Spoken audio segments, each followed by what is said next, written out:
we share a perspective view of the outworking of the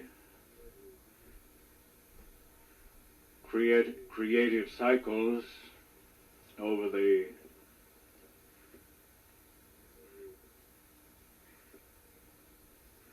last 4,000 years,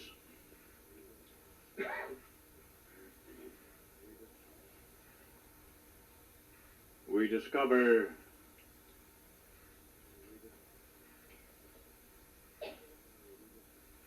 that time ceases to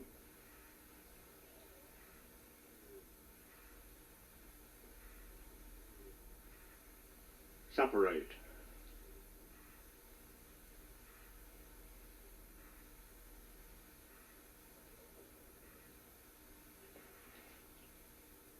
We might, for a moment, consider what occurred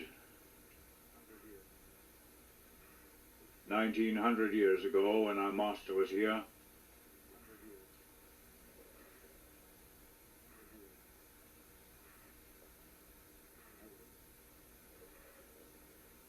As we have looked at those events and at what it was he actually brought,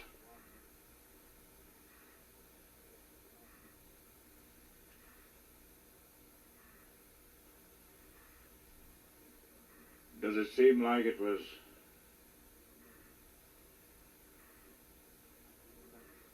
separated from us by 19 centuries?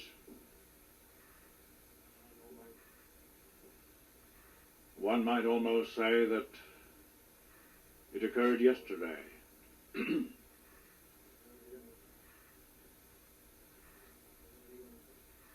the same thing is true when we look even further back.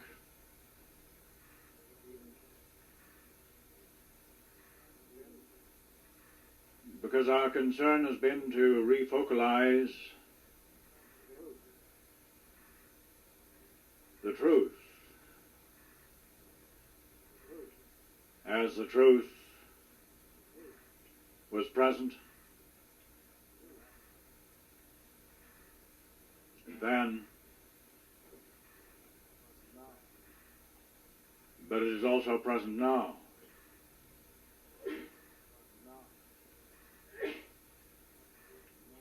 If we look at the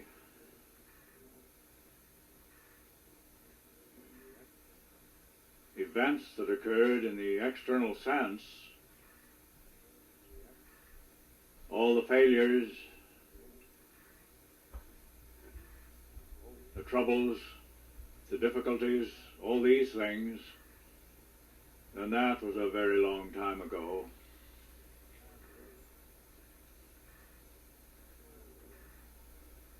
But the truth that was present, the truth which could have permitted a victorious outworking in the first sacred school, is just as surely present now as it was then. So the intervening time vanishes when we are polarized in the truth. If we are polarized in historical events, then that was way, way back.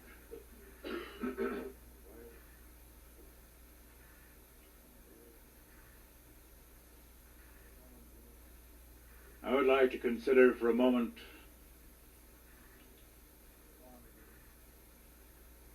something of what the truth is as it relates to the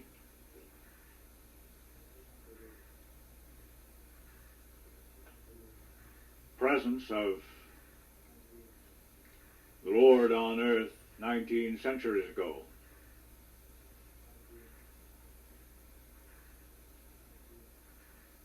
Now, I'm not talking about a Christian Lord or any other religious figure.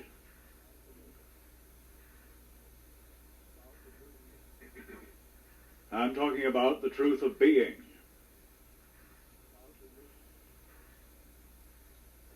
The particular one who was present on earth in human form for a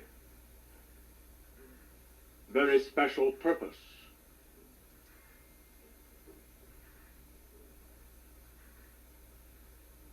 What Christians have come to believe with respect to that purpose is a very jumbled up collection of concepts,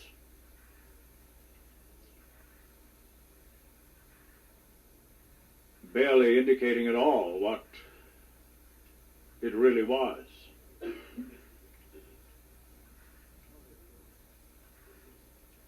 We have noted this morning that he came to refocalize the truth as it related to the first sacred school. And out of that, to initiate the second sacred school. The second opportunity for man.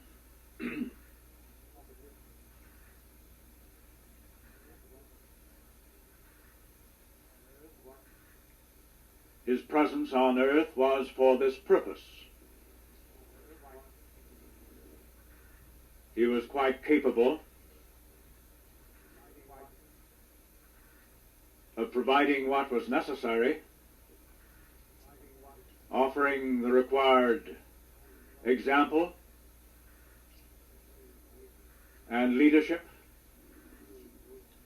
essential to enable those who would respond to move with him in the development of the second sacred school. We need to see that second sacred school as relating, just as the first did, not just to a few people, but to the whole world.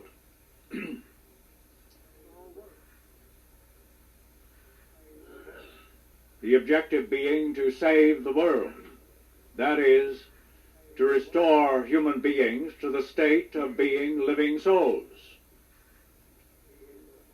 to restore man on earth.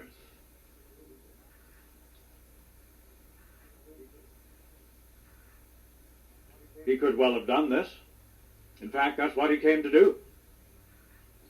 But he ran into the usual human lethargy,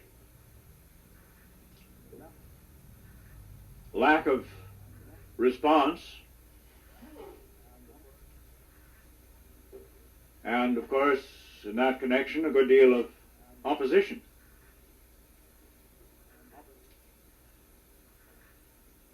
So that it became evident rather quickly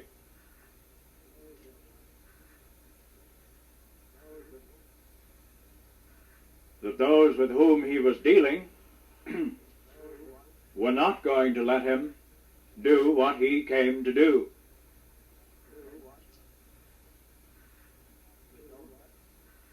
He certainly didn't come for his own benefit. He came to offer the greatest conceivable blessing to the children of man.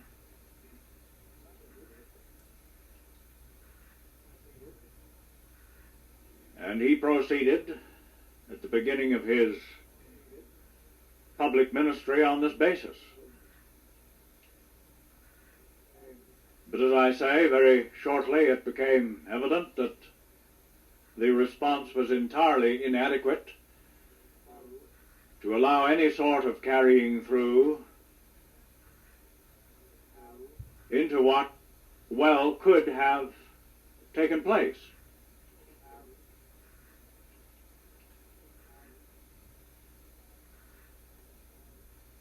one might suppose that, realizing this fact, he would be rather disappointed, to put it mildly.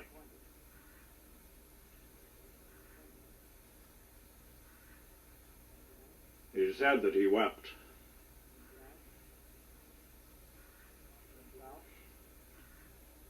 Not for himself, but because he saw what human beings were going to do to themselves.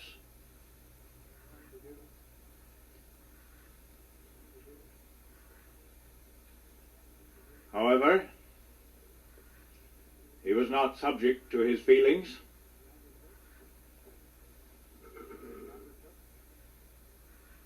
And he undertook to do the only thing that was left to do. He had refocalized the truth of the first sacred school and initiated the movement of the second sacred school. He certainly did not wish to let it go at that, so that there would only be another failure, as there had been with respect to the first. So he accepted the responsibility of himself representing the third sacred school,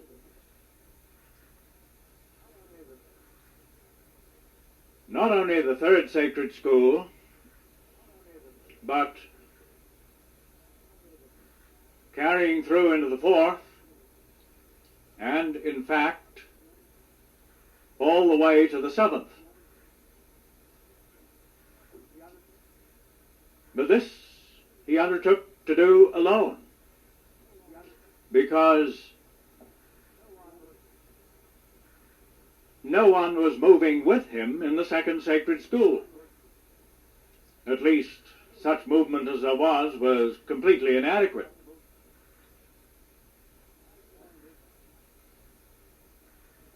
So, proceeding from the point where the collective victory in the second sacred school had to be abandoned, he took it all into himself.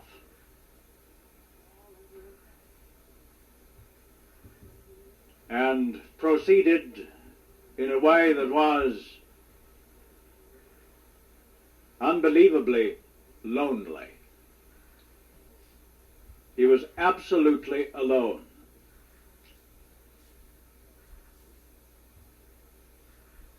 The disciples had very little understanding in a general sense of what was happening. Even though one of them stayed close to him in the person of John, and there were a few of the women, they could not share what he was actually doing, because he was doing it alone. This was the only way to go.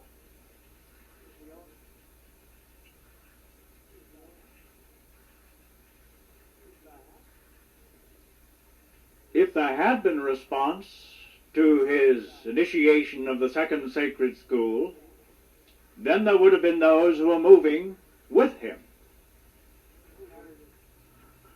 And he could have carried it forward in the second sacred school with those who were with him into what was required from the standpoint of the third sacred school.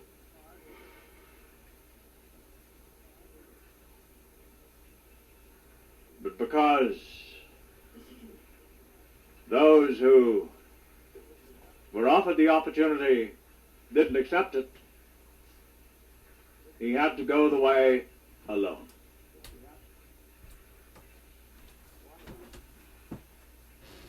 What a task. What an unbelievable undertaking. And yet he did it, in spite of everything.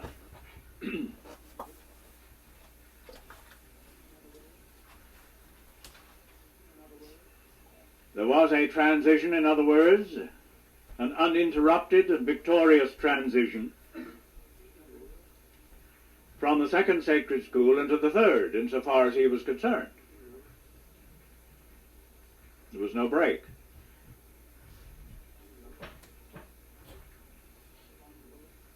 Having accepted that responsibility and moved on, he then proceeded through the succeeding sacred schools in victory, moving from one level of consciousness to the next, from the third to the fourth, to the fifth, to the sixth, to the seventh, all the way through. This could be examined in somewhat greater detail, but it is unnecessary at the moment. It wouldn't mean too much, because it's only comprehensible to those who actually travel the same path.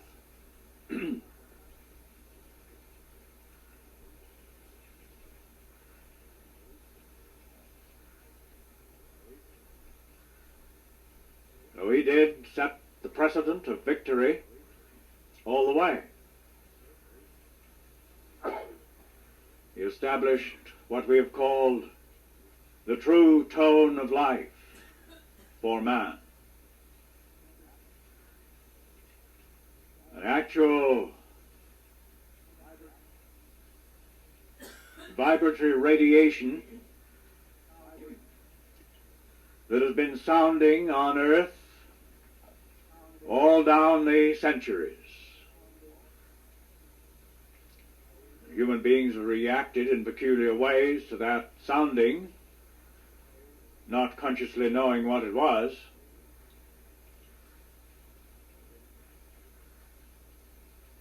We have a record of many of the historical events that have worked out from that time to this. Those historical events are just surface play,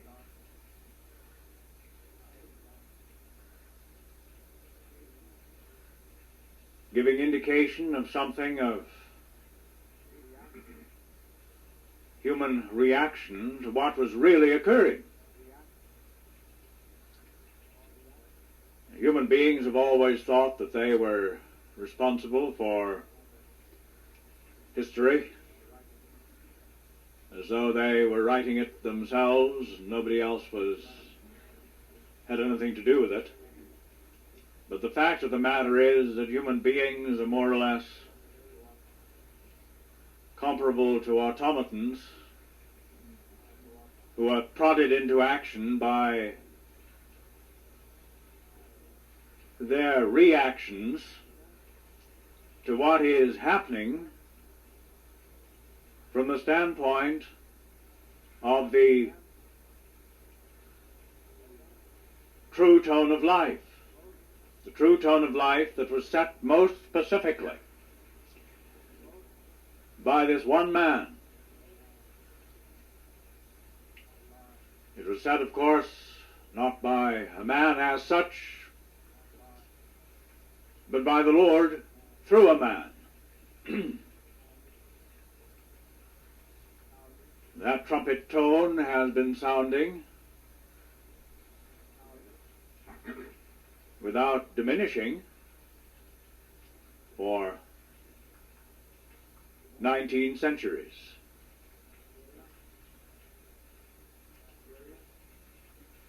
During that period, human beings have swirled around in various ways. They've suffered a lot. They've put themselves through immense amounts of misery and continue to do so.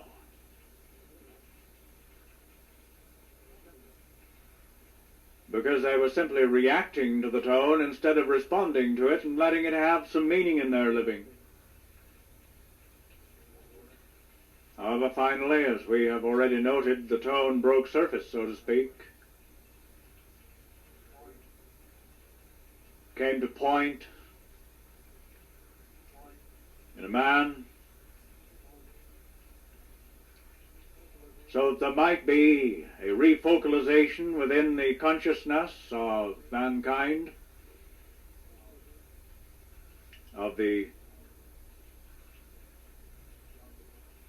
sacred schools that had gone before, the first and second, allowing the third sacred school to take on body in a collective sense. In other words, be shared in by many. How many remains to be seen.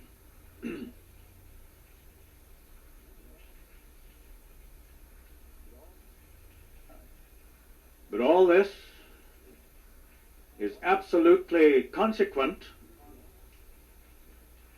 upon what was done 19 centuries ago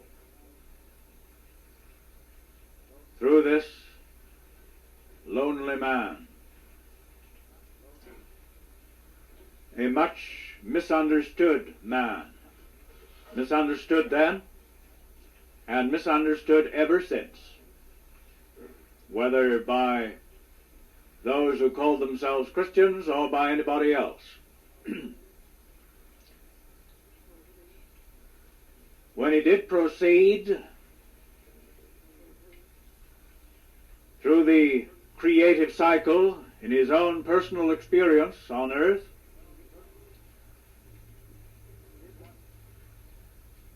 he did what he might to assist those who were present with him to come along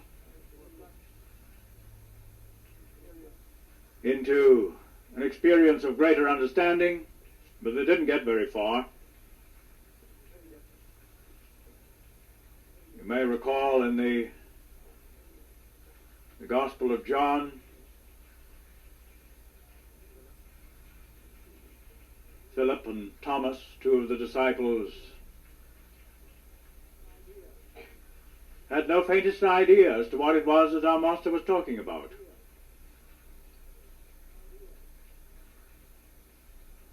He'd been speaking, "Let not your heart be troubled. You believe in God, believe also in me."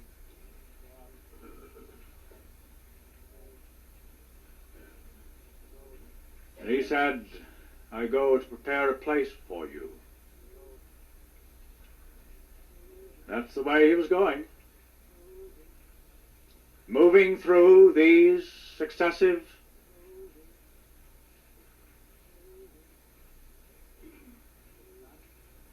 levels of consciousness in the creative cycle, the ascending cycle, thereby preparing the way. Nobody was going with him at that time. The disciples were completely at sea. They enjoyed being with him, they loved him, but they didn't know what was happening. And apparently no one has known since. Some beliefs have been generated, some ideas have been produced. There may have been a little truth back of some of these things. But only now, when it begins to surface and come within the range of human beings' present experience, does it once more become meaningful. It becomes meaningful to the extent that it is experienced, not to the extent that it is thought about or discussed, or to the extent that doctrines are established. It means something only on the basis of actual experience. So because there begins to be some actual experience, it begins to be meaningful. And for instance, I can speak to you this evening about what I have been outlining, and it at least makes some sense. You have some basis for understanding, and your understanding will be in exact proportion to your experience. So, if you say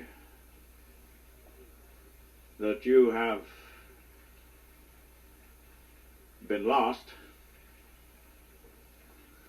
then you know that your experience lacks something.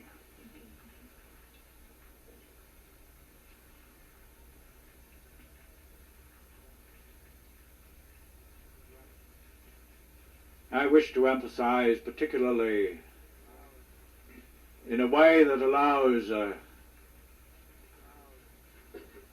greater understanding of what it was that our Master was really doing as he walked this lonely way. Just one person on the face of the earth. Now it's not quite so lonely, because there are more of us beginning to move in harmony with the tone which he alone set. It's that tone which carries all the way through.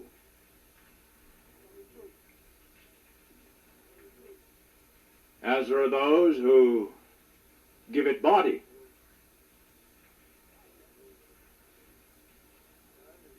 Presently, our concern is to give it body at the third level,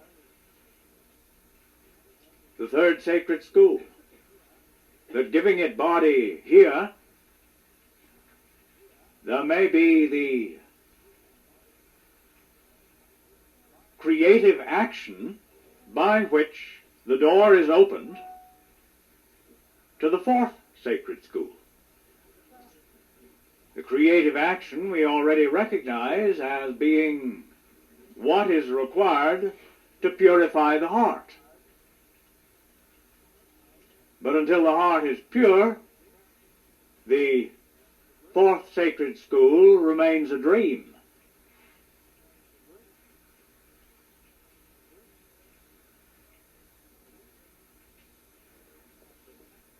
However, the tone has been set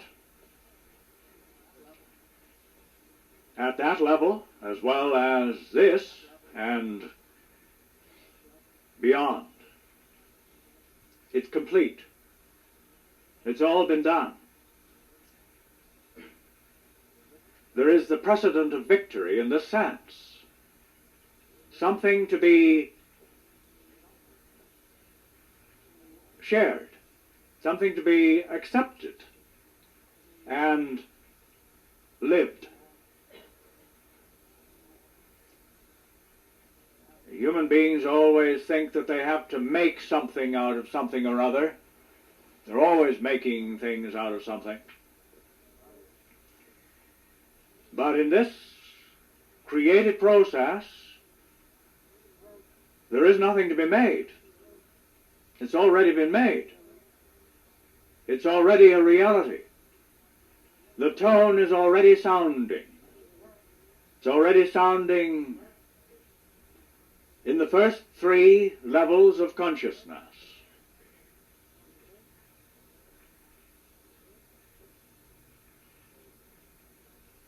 Because of what our Lord and King did when he was in human form on earth.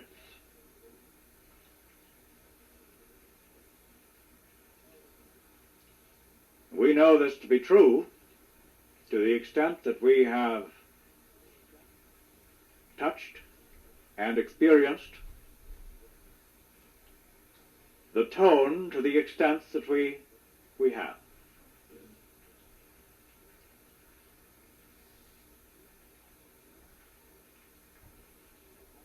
How could we experience it if it wasn't there?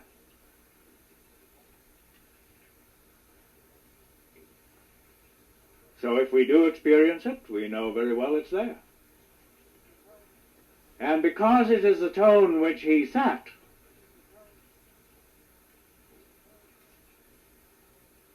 this is the truth of victory. And we find that he isn't back there 19 centuries ago, he's right here.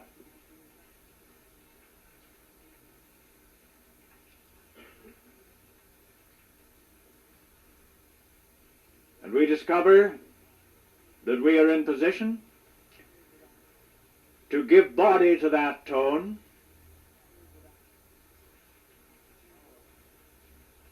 You know, a lot of those who call themselves Christians have been looking for the second coming of Christ. Of course,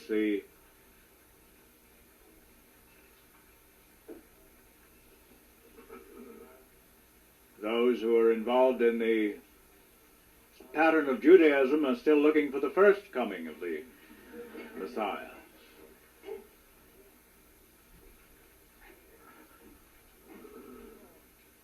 When the tone broke surface, it could be said that's the point of the initiation of the second coming, or the first coming, whichever way you want to look at it. But the tone could only break surface because there was a first coming.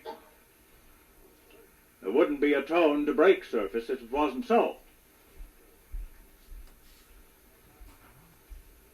When that happened, it was brought to focus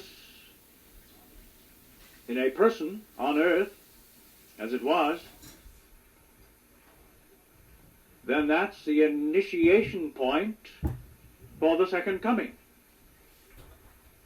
After all, it's the same tone, emerging again, but emerging not merely in relationship to one person, but to what I suppose could well be called the chosen people. Those who were willing to let it be so in relationship to themselves.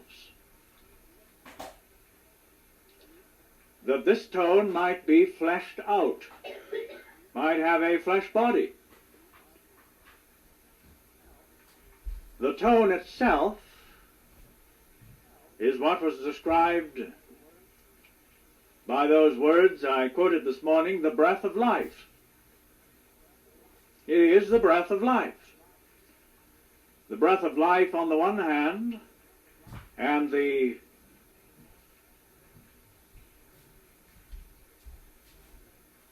soul composed of the dust of the ground on the other. Human flesh bodies on one hand, and the breath of life, the true tone, Shekinah, the Christ, on the other. And they need to get together. Now that getting together is produced, is made to be so by the breath of life. Man became a living soul because of the breath of life, not merely because some dust had been collected together and shaped like a human being. There are lots of those shapes around, but where are the living souls? Or where is this living soul composed of many human bodies?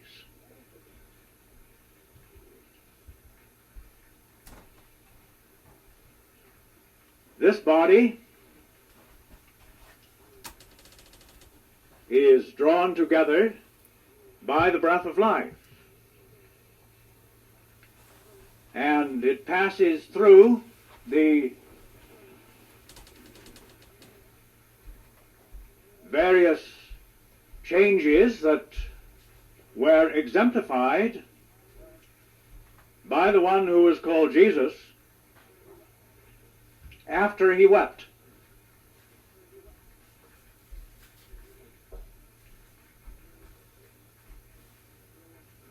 One of those experiences, of course, was the crucifixion. That was a tough one.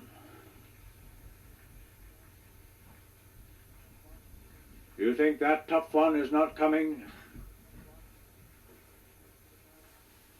for the body of mankind?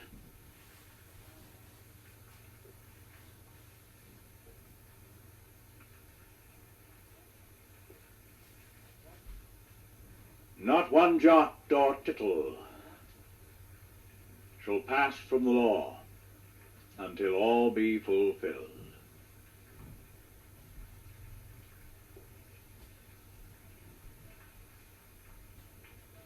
However, we are not concerned with the appearance of things, but with the breath of life and the restoration of the living soul. Of course, that was portrayed in what was called the resurrection.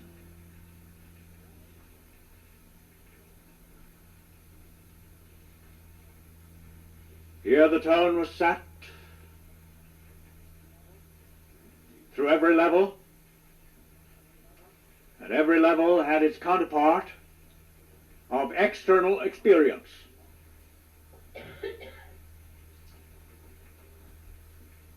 Until the point of what was finally called the ascension was reached.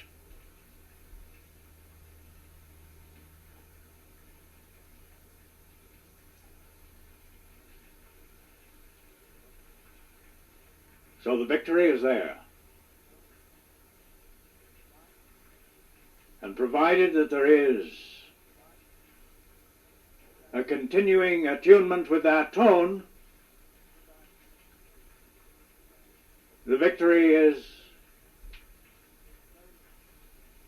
available for immediate experience.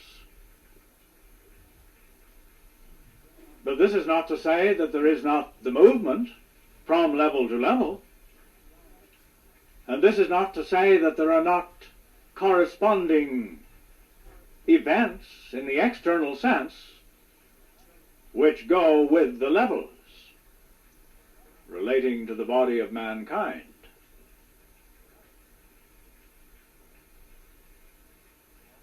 Tribulation, it was called.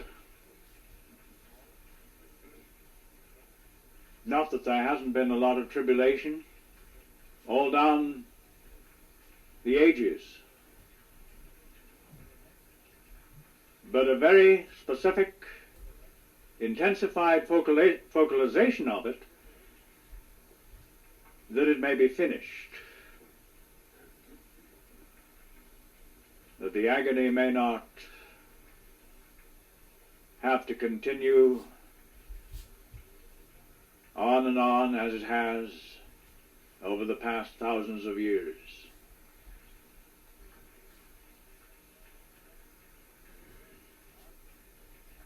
Our concern is with the victory, with the tone, with the breath of life, with Shekinah, with the Christ, the coming of the Christ. The coming of the Christ in the experience of human beings. The glory of the Lord shining round about once again.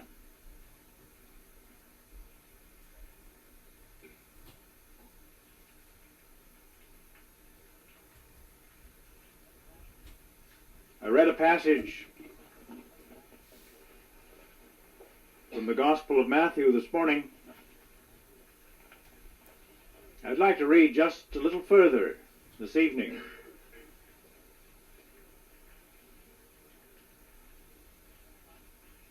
Lay not up for yourselves treasures upon earth, where moth and rust doth corrupt, and where thieves break through and steal, but lay up for yourselves treasures in heaven, where neither moth nor rust doth corrupt, and where thieves do not break through and steal. For where your treasure is, there will your heart be also. The light of the body is the eye. If therefore thine eye be single, thy whole body shall be full of light. But if thine eye be evil, thy whole body shall be full of darkness. If therefore the light that is in thee be darkness, how great is that darkness?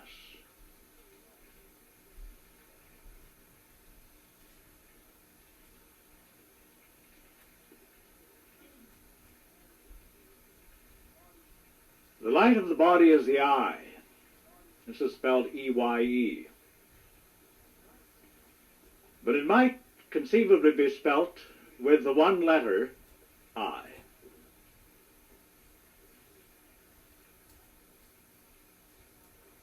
If you have self-consciousness,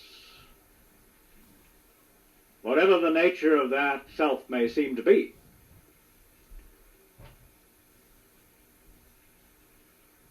that is the light to which reference is made here. You are aware of yourself. You have consciousness of some of the things, at least, that are going on around you. There is that much light.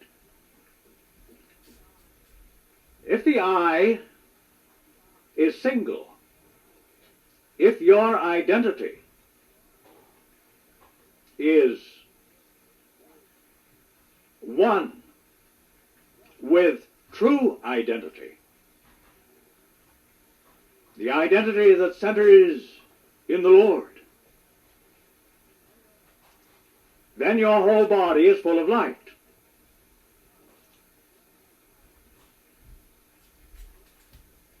The breath of life is breathed into your body.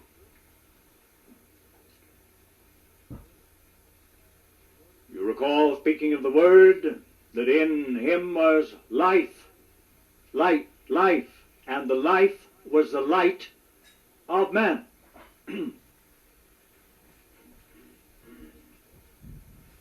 If your identity is the true identity, you are a living soul. For your identity to be the true identity, you must be attuned with the ascending aspect of the creative cycle. In other words, your treasure must be in heaven, must be in Shekinah, in the quality, the character of the Christ.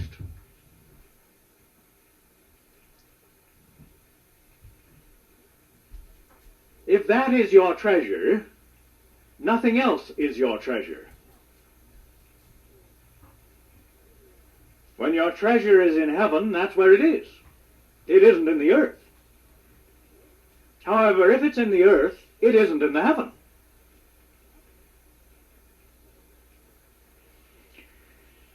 For where your treasure is,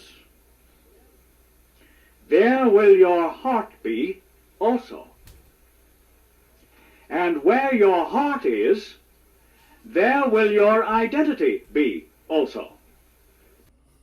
If your heart is in the earth, there your identity is.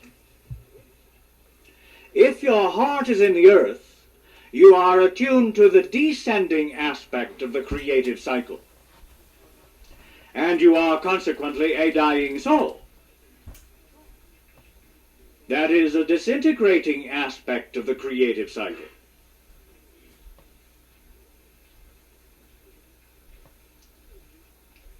this is the I which is evil.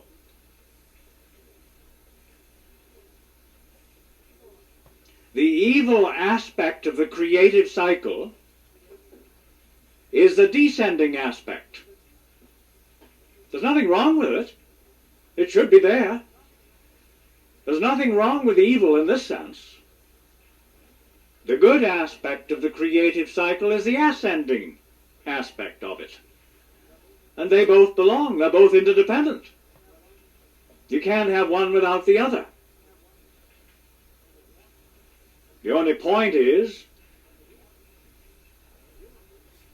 that human beings have no business being identified with the descending aspect of the creative cycle. If they are, then their I is evil.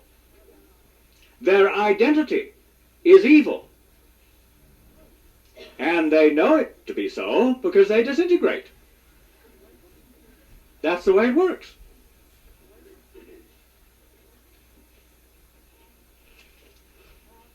But if your heart is in heaven because your treasure is there, then you are identified with the ascending aspect of the creative cycle, which carries you into heaven.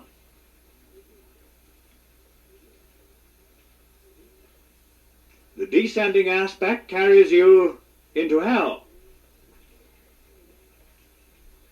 Hell may be an experience for a while, but ultimately it's nothing. It relates to the grave, where there is complete disintegration insofar as that particular form is concerned. Of course, people try to stop that nowadays too. They embalm bodies, try to preserve them. Some people even freeze them. Of course, the embalming trade is a very ancient one. But what is disintegrating should disintegrate.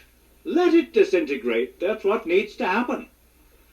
That's the descending aspect of the creative cycle. Human beings are always trying to stop it happening. Of course, they feel it happening while they still have a little life left. And the endeavor then is to try to prevent it from happening. But if one is attuned to the descending aspect of the creative cycle, one should disintegrate. That's what should happen. There's nothing wrong with it. It's a painful process, a miserable process, an unfortunate process, but it's what should happen if human beings are attuned that way.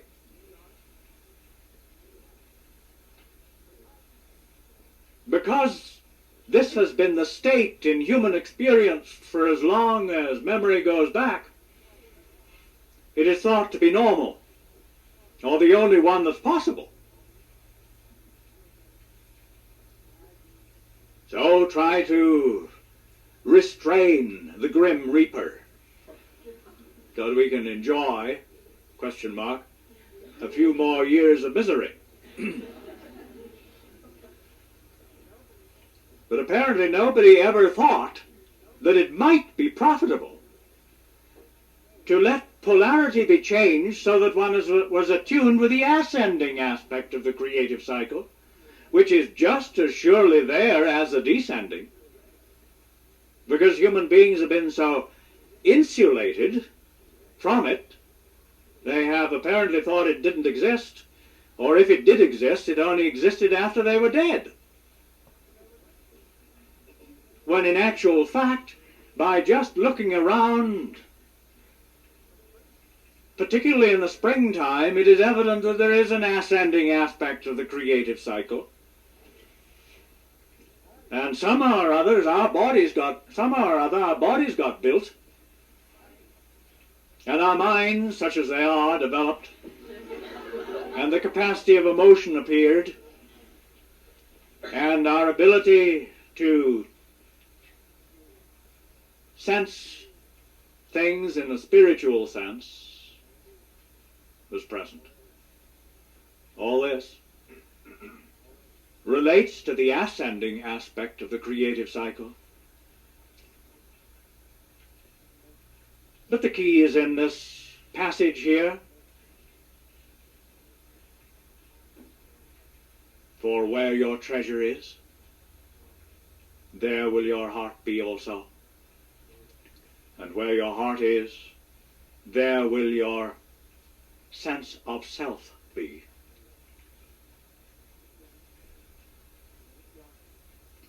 If your sense of self is in heaven, that is in Shekinah, that is in the evidence of the presence of the one who dwells, the true identity. And if you are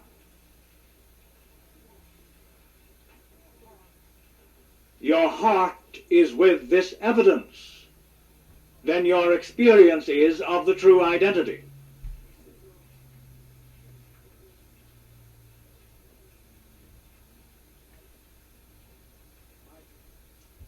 It might be said that the true identity of man is something. The false identity of man is nothing. Man proceeds in his present condition from feeling that he must be something somehow,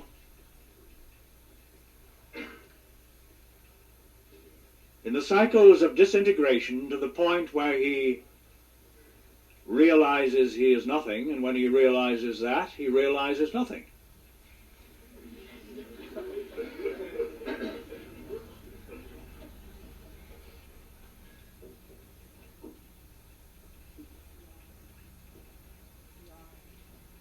Let the eye be single.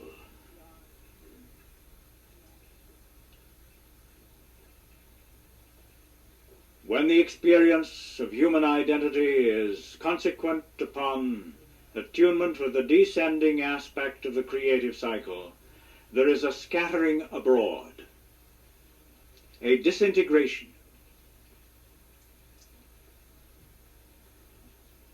But when there is attunement with the ascending aspect of the creative cycle, there is an integration. It leads into the increasing experience of integrity, singleness, oneness.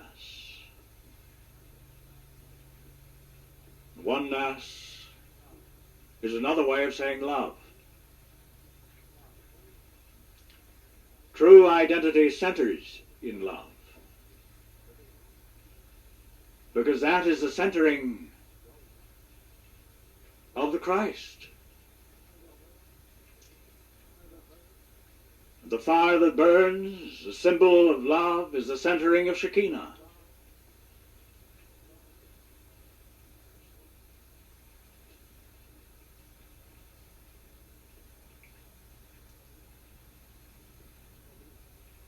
Why would there be any question as to where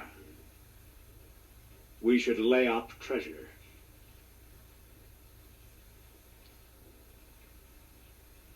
Human beings frantically try to lay up treasure in earth to give themselves a sense of meaning and a sense of security.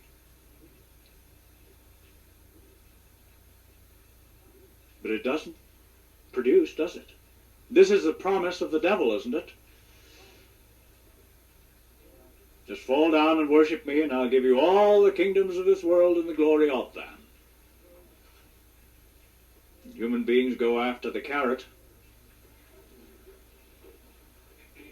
which is dangling from their own heads.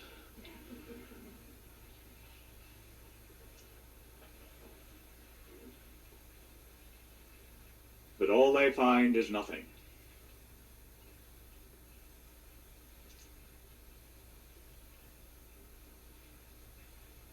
Lift up your eyes, that your treasure may be in heaven.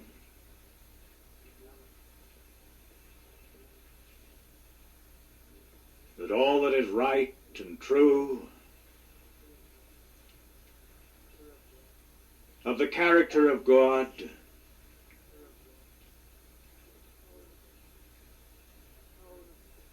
of the true tone of life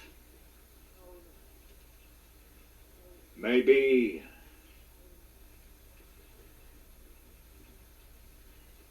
the treasure in one's own experience. Regardless of what's going on around, regardless of anything in the earth, let that be the treasure, so that what is expressed is that.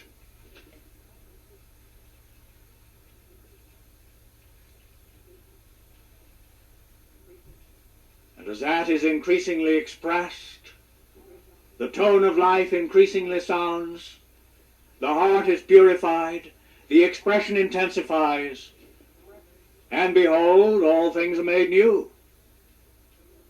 Because there is no veil between heaven and earth anymore. And what is in heaven is reflected in the earth. And the treasure that was in heaven is revealed in the earth. But nobody is trying to lay up the treasure in earth. There's no need to. Once the treasure is accepted in heaven, then the earth reflects it. And man is once more a living soul instead of a dying one.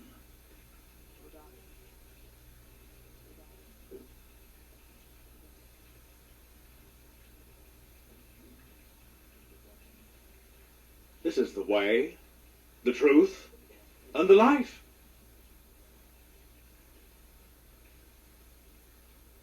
I certainly didn't invent it.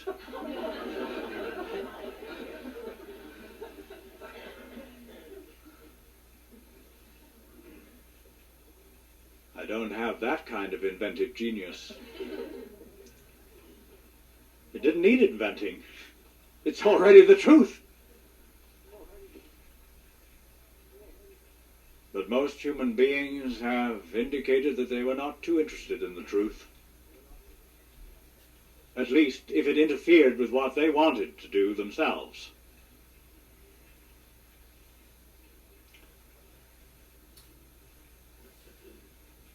But finally there are those who are beginning to come clear of the prejudices and the traditions which hold human beings in the meaningless round which leads to the grave.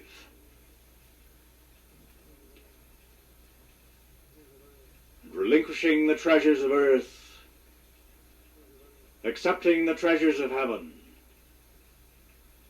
there is participation once more with God in his creative purposes here in his world. For it is his world. It doesn't belong to this creature which has been calling himself man.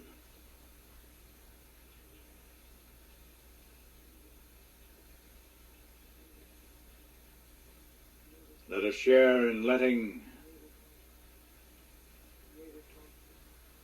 the creative process work as it should, because we are once again polarized in the Lord. Behold, all things are made new.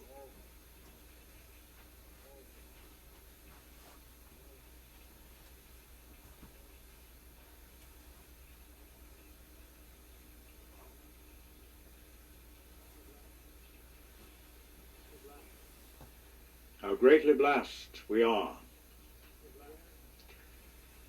to share an understanding of these things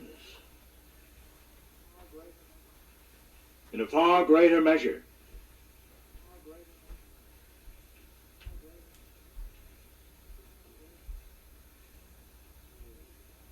than the disciples of the Master shared with him when he was on earth.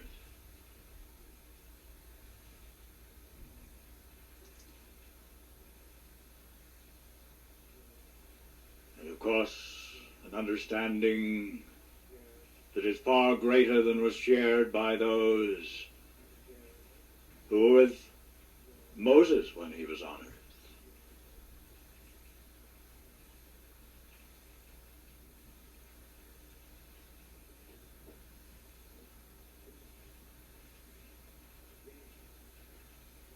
Beginning to sense the tone as we do, we sense the victory also. I suppose it might be said that we smell victory.